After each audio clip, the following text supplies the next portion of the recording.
వ్రతశాల ఇది నా యేసు నివసించశాల. దేవునికి స్తోత్రములు కలుగునుగాక. దేవునికి మహిమ కలుగునుగాక. మనమందరం విశ్వాసులమా అవిశ్వాసులమా? విశ్వాసులా? క్రైస్తవులమా నామకార్థ క్రైస్తవులమా? అందరం క్రైస్తవులము కదా. అయితే ఒక 3 క్వశ్చన్లు వేస్తాం మీకు. ఇవి అయిపోయిన తర్వాత వాక్యం చెప్పుకుందాం. పరిశుద్ధ గ్రంథంలో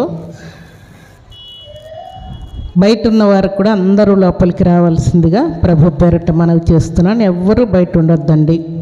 ఇప్పుడు నేను చెప్పే మాటలు మీకు అర్థమైతే మీరెవరో దాన్ని బట్టి మీరు అర్థం చేసుకొని బయటే ఉంటారు అంతే. మొట్టమొదటి మాట, పరిశుద్ధ గ్రంథంలో మరియా మార్తలు ఉన్నారు. మరియా ఎక్కడుంది? మార్త ఎక్కడుంది? చెప్పండి. మరియా ఎక్కడుంది? మార్త ఎక్కడుంది? మరియా యేసయ్య పాదముల దగ్గర ఉంది. మార్తమ్మ ఎక్కడుంది? కుండల దగ్గర ఉంది కదా. ఇప్పుడు మనం కుండల దగ్గర కూడా పని ఉంటుంది. కానీ పని అయిపోగానే ఏం చేయాలా? పరిగెత్తుకొని దేవుని సన్నిధికి రావాలి.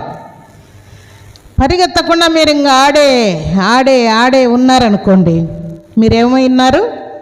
మార్తమ్మలై ఉన్నారు. నెంబర్ 1.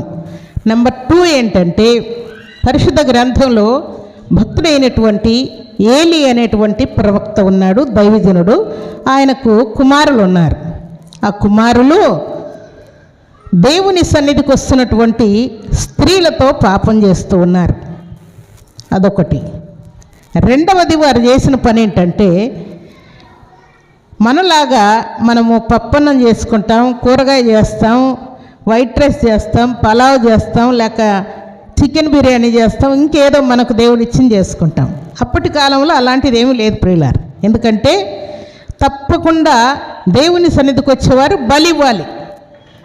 తప్పు ఒప్పుకొని బలి ఇవ్వాలి. దేవుడు స్వస్థపరిస్తే కృతజ్ఞతగా బలి ఇవ్వాలి. దేవుడు ఆశీర్వాదాలు కుమ్మరిస్తే కృతజ్ఞతగా బలి ఇవ్వాలి. సంతానం ఇస్తే బలి ఇవ్వాలి. పంట పండితే బలి ఇవ్వాలి. ఏమి జరిగినా కూడా బలి ఇచ్చిన తర్వాతే ప్రార్థన. మనకు బలి లేదు. ఎందుకంటే యేసయ్య భూలోకానికి వచ్చి ఆయన బలి అయ్యాడు కాబట్టి బలి లేదు. కాబట్టి ప్రతి ప్రార్థనలో బలి ఉండేది. అయితే ఏలి కుమారులు ఏం చేశారంట? అక్కడ బలి ఇవ్వగానే ఇక్కడ ప్రార్థన జరుగుతూ ఉంటే అక్కడ బలిలో వారు చికెన్లు, మటన్లు అన్నీ ఏమేమి వచ్చాయి అవన్నీ, ప్రార్థన అయిపోలేదయ్యా, కొంచెం ఆగండి, దైవజనుడు మా మీద సీరియస్ అవుతాడు అంటూ ఉన్నారంట పనివారు. కానీ ఏలి కుమారులు ఏమంటున్నారంట? పక్కన పెట్టు, ముందు మాకు మాంసం ఇస్తావా లేదా అని వారు గొడవ చేసి ప్రార్థన అయిపోకముందే కుండల మీద ఎగబడి వారు తింటూ ఉన్నారంట. ఏలి ఏమై ఉన్నాడు చెప్పండి? దైవజనుడు అయి ఉన్నాడు. కానీ ఆయన కుమారులు ఏం చేస్తున్నారు? కుండల మీద ఎగబడుతూ ఉన్నారంట. ఇప్పుడు ఏలికి శిష్యుడు ఉన్నాడు. ఎవరున్నారు చెప్పండి? ఏలి యొక్క శిష్యుడు ఎవరు? సమూయేలు. బాలుడే కానీ గొప్ప ప్రవక్త. ఏలి కుమారులేమో కుండల మీద ఉన్నారు. బాలుడైనటువంటి సమూయేలు మాత్రం దేవుని స్వరాన్ని వింటూ ఉన్నాడు. ఇప్పుడు మనం కుండల మీదే ఆలోచన పెట్టుకొని ఉంటే మనం ఏలి కుమారులమే, సమూయేలు కాదు. అలాగే భక్తుడైనటువంటి దేవుని దగ్గర 12 మంది శిష్యులు ఉన్నారు. శిష్యులందరూ దేవుని యొక్క ప్రార్థన వైపు, వాక్యం వైపు, అద్భుతాల వైపు, ఆశ్చర్యకార్యాల వైపు, దేవుని యొక్క మహిమ కార్యాల వైపు మనసు పెట్టుకొని ఉంటే, యూదా ఇస్కరియోతు దేని మీద మనసు పెట్టుకున్నాడు చెప్పండి? దేని మీద? వెండి బంగారాల మీద మనసు పెట్టుకొని చివరికి ఏం చేశాడు? యేసయ్యనే అమ్మి వేశాడు. ఇలాంటి దృష్టి మనకు లేకుండా దేవుని సన్నిధిలో చేరినటువంటి మనం అందరం కూడా మరే వలె ఉండాలని దేవుడు కోరుకుంటున్నాడు. రెండవది ఏంటి? సమూయేలు వలె ఉండాలని దేవుడు కోరుకుంటున్నాడు. మూడవది ఏంటి చెప్పండి? దేవుని యొక్క శిష్యులు ఎలాగున దేవుణ్ణి అనుసరిస్తూ ఉన్నారో వారి వలె మనం ఉండాలని దేవుడు కోరుకుంటున్నాడు. కానీ యూదా ఇస్కరియోతు వలె మనం ఉండాలని దేవుడు కోరుకోవట్లేదు. కాబట్టి దేవుని సన్నిధిని వదిలి మనం బయట ఉన్నా దేవునికి కోపం వస్తుంది. కుండల దగ్గర ఉన్నా దేవునికి కోపం వస్తుంది. లేక లోక సంచారం, మీరు ఇక్కడికి వచ్చినా కూడా ఇల్లు ఎట్లో, పొలం ఎట్లో, నా భర్త ఎట్లో, నా భార్య ఎట్లో, నా వ్యాపారం ఎట్లో, నా పిల్లలు ఎట్లో, నా అప్పులు ఎట్లో, ఇలాంటి వాటిని మీరు ఆలోచన చేసుకుంటూ ఉంటే మీరు దేవుని సన్నిధికి వచ్చి కూడా ప్రయోజనమేమీ ఉండదు ప్రియులారా. అందుకే దేవుని సన్నిధిలో దేవుడు మనకి ఏమి ఇవ్వాలని ఈ కార్యక్రమాన్ని ఏర్పాటు చేసుకున్నాడో దానిని పొందే ఆలోచన మనం కలిగి ఉండాలని దేవుడు కోరుకుంటున్నాడు. దేవునికి స్తోత్రములు కలుగునుగాక, దేవునికి మహిమ కలుగునుగాక.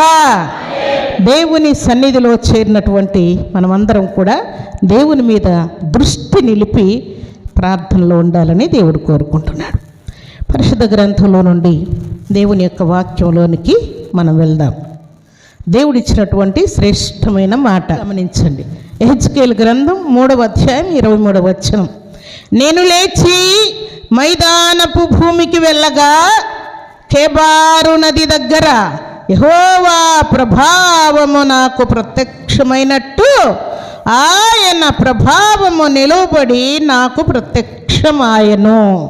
గతంలో ఎప్పుడో కేదారు నది దగ్గర దేవుని యొక్క ప్రభావము యెహెజ్కేలు ప్రవక్తకు ప్రత్యక్షమైందంట. అలాగే మరలా ఇప్పుడు ఏమంటున్నాడు? కేదారు నది దగ్గర యెహోవా ప్రభావము నాకు ప్రత్యక్షమైనట్లుగా ఇప్పుడు కూడా యెహోవా ప్రభావము నాకు ప్రత్యక్షమైంది అని చెప్తూ ఉన్నాడు. దేవునికి స్తోత్రములు కలుగునుగాక, దేవునికి మహిమ కలుగునుగాక.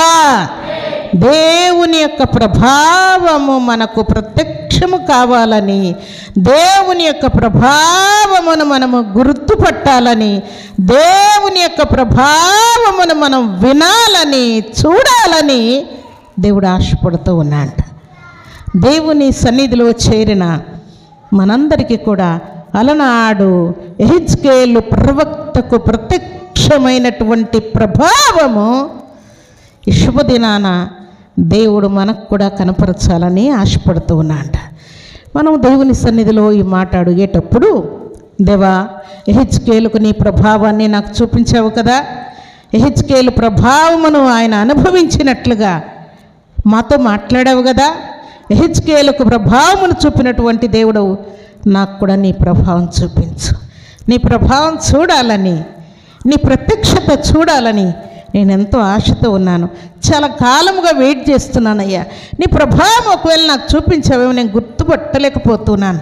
ఎందుకంటే నా కన్నులు లోకం వైపు సంచారం చేస్తున్నాయి.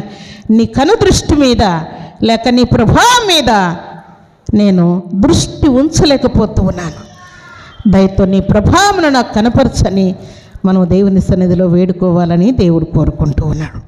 అయితే ఈ ప్రభావములో ఏమున్నది అన్నమాట పరిశుద్ధ గ్రంథంలో ఒక చక్కని మాట చదువుకుందాం. చూడండి, దేవుడు యెహెజ్కేలు ప్రవక్తకు చూపించినటువంటి ప్రభావములో ఏమున్నదన్నమాట. నిర్గమకాండం 24వ అధ్యాయం 17వ వచనం. యెహోవా మహిమ కొండ శిఖరం మీద దహించు అగ్నివలే ఇశ్రాయేలుల కన్నులకు కనబడెను. దేవునికి స్తోత్రములు కలుగునుగాక, దేవునికి మహిమ కలుగునుగాక. ప్రభావం అంటే అర్థం ఏంటంటే మహిమ. ప్రభావం అంటే అర్థం ఏంటి? మహిమ. ఇక్కడ మనం చదువుకున్న మాటలో యెహోవా మహిమ కొండ శిఖరం మీద దహించు అగ్ని వలె ఇశ్రాయేలులకు కనబడిందంట. దేవుని యొక్క మహిమ ఎట్లా కనబడింది? దహించు అగ్ని వలె కనబడింది. ఎవరికి కనబడింది చెప్పండి? ఇశ్రాయేలులకేనా? అంతకుముందు ఎవరికి కనబడింది? భక్తుడైనటువంటి మోషే మండుచున్నటువంటి పొదలో దేవుడు మాట్లాడుతాడు. నీ చెప్పులు వదిలే, ఎక్కడ నీ చెప్పులు అక్కడ వదిలేసిరా, ఇది పరిశుద్ధ ప్రదేశం అని దేవుడు మాట్లాడు. ఏంటి మంట మండుతూ ఉన్నది, నాకు మనిషి కనబడడం లేదు, స్వరం వినబడతా ఉందని మోషే గందరగోళం అవుతూ ఉన్నటువంటి టైంలో దేవుడు ఆయన ప్రభావము చేత పొద మండుతూ ఉన్నది కానీ కాలిపోకుండా అగ్నిలో నుండి దేవుడు ఆయన ప్రభావమును, ఆయన మహిమను భక్తుడైనటువంటి మోషేకు కనపరిచినటువంటి దేవుడు ఇశ్రాయేలులకు కూడా ఆయన మహిమను కనపరిచినట్లు అక్కడ వ్రాయబడినది. ఈ మహిమ ఏమి చేస్తూ ఉన్నది? ఈ మహిమ వలన మనకు వచ్చే ప్రయోజనం ఏంటి అంటే, మహిమ మనమే కాదు ప్రియులారా, సర్వశక్తిమంతుడైనటువంటి దేవాతి దేవుడు శూన్యంలో నుండి సృష్టిని కలుగచేసినప్పుడు భూమి ఆకాశం కూడా దేవుని యొక్క మహిమను వివరించుచున్నదంట. పరిశుద్ధ గ్రంథంలో నుండి కీర్తనల గ్రంథం 19వ అధ్యాయం 1వ వచనం, ఆకాశములు దేవుని మహిమను వివరించుచున్నవి, అంతరిక్షం ఆయన చేతి పనిని ప్రచురపరచుచున్నది. సూర్యుడున్నాడు, చంద్రుడున్నాడు, నక్షత్రాలు ఉన్నాయి, అవి కూడా దేవుని యొక్క మహిమను ప్రచురపరుస్తూ ఉన్నాయంట. దేవుని సన్నిధిలో చేరినటువంటి దేవుని బిడ్డలమైనటువంటి మనమందరం కూడా దేవుని మాటకు తల వంచాలని చెప్పడం కోసం దేవుడు ఆకాశమును గూర్చి, భూమిని గూర్చి, సూర్యుని గూర్చి, చంద్రుని గూర్చి, నక్షత్రమును గూర్చి, వర్షమును గూర్చి, గాలిని గూర్చి, వరదలను గూర్చి, తుఫాను గూర్చి దేవుడు మాట్లాడుతుంటాడు. చాలాసార్లు దేవుడు ఆకాశములో ఉన్నటువంటి నక్షత్రములను చూపించి ఆయన మహిమను కనపరుస్తూ ఉన్నాడు. చాలాసార్లు గాలిని, తుఫానులను గద్దించి ఆయన మహిమను కనపరుస్తూ ఉన్నాడు. నీటి మీద నడిచి ఆయన మహిమను కనపరుస్తూ ఉన్నాడు. అన్ని విషయములలో దేవుని యొక్క ప్రభావం అంటే ఏంటో అర్థమయ్యేటట్టుగా దేవుడు చూపిస్తూ ఉన్నాడు. అందుకే దేవుని సన్నిధిలో చేరినటువంటి దేవుని బిడ్డలమైన మనకు కూడా ఆయన ప్రభావమును చూపించాలని దేవుడు ఆశపడుతున్నాడు. అది నేను ఇంట్లో ఉంటేనే దేవుని యొక్క ప్రభావం చూస్తానేమో అనుకోవడానికి వీల్లేదు. నువ్వు ఇంట్లో ఉన్నా, పొలంలో ఉన్నా, ఆఫీసులో ఉన్నా, కాలేజీలో ఉన్నా, బిజినెస్లో ఉన్నా, ఒంటరిగా ఉన్నా, 10 మందిలో ఉన్నా, ఎక్కడున్నా సరే దేవుడు ఆయన ప్రభావమును నీకు చూపించాలంటే ఎక్కడున్నా కూడా ఆయన ప్రభావాన్ని నిశ్చయముగా దేవుడు చూపించి నేనేంటో చూడు అని దేవుడు రుజువు చేస్తాడు ప్రియులారు. అందుకే పరిశుద్ధ గ్రంథంలో దేవుడు సెలవిచ్చిన మాట ప్రకారం భక్తుడైనటువంటి హెచ్కేలు ప్రవక్తకు ప్రభావము ప్రత్యక్షమైనట్లుగా చాలా సంవత్సరాలుగా దేవుని సన్నిధిలో ప్రార్థన చేస్తూ ఉన్నప్పుడు ప్రభువా, ఈ ఉపవాస ప్రార్థన ఇంతేనా, ఇంకా దీనికేం ఫలభరితం ఉండదా? ఈ ప్రార్థనకు ప్రతిఫలము లేదా? ఈ ప్రార్థనను వర్ధలు చేయవా? ఈ ప్రార్థనను ఆశీర్వదించవా అని నేను దేవుని సన్నిధిలో ప్రార్థన చేస్తూ ఉన్నాను. ఒకానొక మంగళవారం రోజున దేవుడు ఆయన ప్రభావమును నాకు కనపరిచాడు, ఆయన మహిమను నాకు కనపరిచాడు, ఆయన స్వరాన్ని నాకు కనపరిచాడు.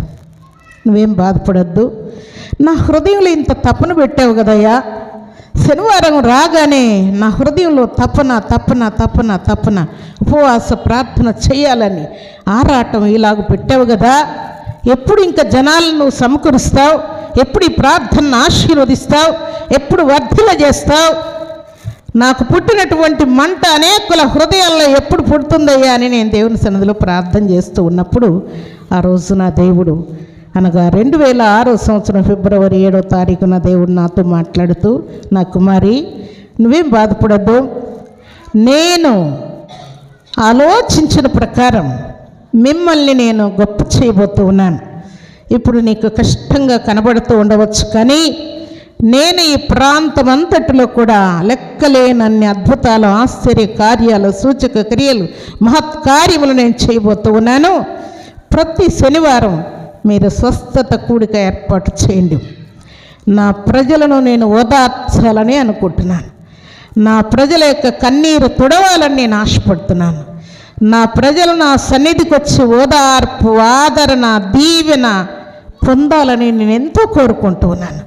కాబట్టి నేను సెలవిచ్చినట్లుగా నేను చెప్పింది మీరు చేయండి, నేను చేసే కార్యాలు మీరే చూస్తారు అని దేవుడు సెలవిచ్చాడు.